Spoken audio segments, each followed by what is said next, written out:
नमस्कार। वैदेही शरण ज्ञान दर्पण चैनल पर आपका स्वागत करते हैं। आज का विषय है व्यक्तिवादी देश भारत।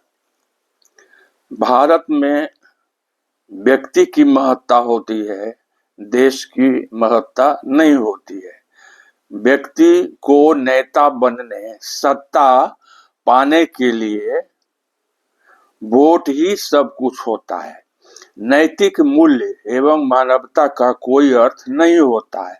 सत्ता पाने के लिए देश को जाति में बांट करके संख्या का जोड़ घटाव करते रहता है। देश में मुस्लिम की केवल एक जाति मुस्लिम ही होती है। हिंदू की जाति में एवं सैकड़ों पार्टियां बना करके हिंदू के वोट का प्रसाद बना दिया जाता है। विभिन्न पार्टियां केवल हिंदू वोट को ही बर्बाद करती है, हिंदू वोट का बिखराव करती है। नेता सत्ता पाने के बाद जनता के लिए कार्य करती है। यह कार्य हाथी के दांत के समान होता है, एक दिखाने का, दूसरा खाने का। रोड, मेट्रो, बिजली, पानी की व्यवस्था, गरीब के लिए शौचालय एवं मकान बनाने की व्यवस्था, ये सब दिखाने वाले दांत होते हैं। खाने वाला कार्य कानून बनाकर किया जाता है, अपनी सत्ता पाने के अनुसार कानून बनाता है। जियो और जीने दो की भावना नष्ट कर दी जाती है, धर्म के विरुद्ध कानून बनाती है। भारत की जनता समझती है कि कोई भी कानून जिंदगी से बढ़कर नहीं होता है। आत्मरक्षा परमो धर्म जीवन का सिद्धांत होता है। कानून जनता को सहज रूप से जीने के लिए बनाया जाना चाहिए। कानून जनता के लिए होता है।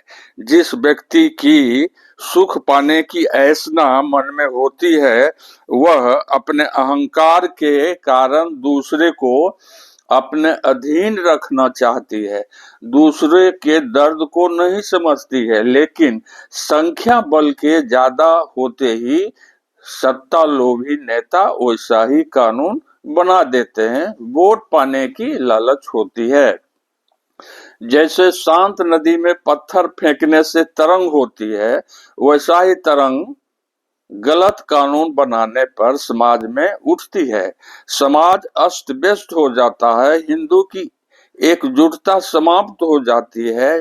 हिंदू आपस में ही एक दूसरे को शत्रु समझने लगता है। लेकिन सत्ता पाने वाले नेता को कोई चिंता नहीं होती है। जनता जय भारत में हमें कोई परवाह नहीं है।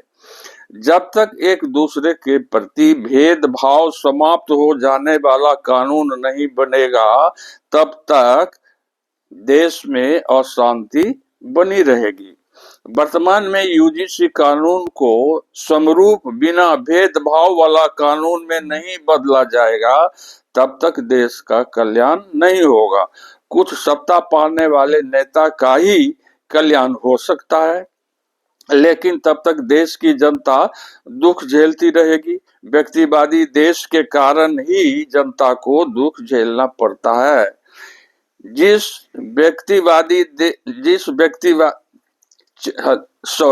चीन व्यक्तिवादी देश नहीं है, वहां देश की भलाई की प्रधानता है।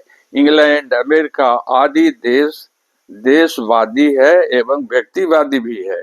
धर्म के नाम पर संसार में सनातन धर्म मानने वाले केवल भारत देश ही है। वसुधैव कुटुंबकम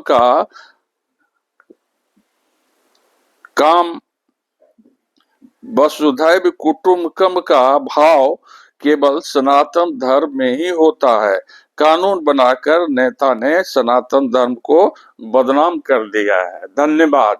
यदि चैनल पर नए हैं तो इसे सब्सक्राइब अवश्य कर दें, शेयर कर दें एवं लाइक कर दें।